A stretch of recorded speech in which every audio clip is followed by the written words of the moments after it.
মঙ্গলবারে ছিল আমার মামার বাড়িতে কালী পুজো। প্রত্যেক বছরই এই সময়ে কালী পুজো হয়।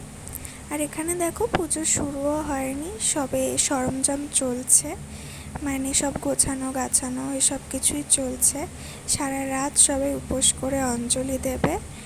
তারপর দেখো ভগবানকে নিবেদন করার জন্য এখানে ভোগ বানানো হচ্ছে।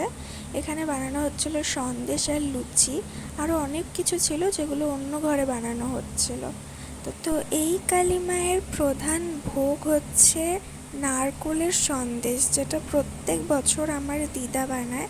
আমি জানি না তোমরা শুনেছো কি না, কিন্তু নারকোলের সন্দেশও হয়, যেটা খুব সুন্দর খেতে হয়। আমার দিদা প্রত্যেক বছরই এটা বানায়। এখানে দেখো পুজো শুরু হয়ে গেছে আর চারিদিকে ধোয়া পুরো, তাই ভিডিওটা খুবই খারাপ হয়েছে আর ঠাকুরের মুখ তো দেখাই যাচ্ছে না। কিছুক্ষণ ঠাকুরের ওখানে বসে তারপর চলে গেছিলাম খেতে। ছিল খিচুড়ি আর সব রকম সবজি দিয়ে ঘ্যাট, খুবই সুন্দর খেতে হয়েছিল যেহেতু প্রসাদ।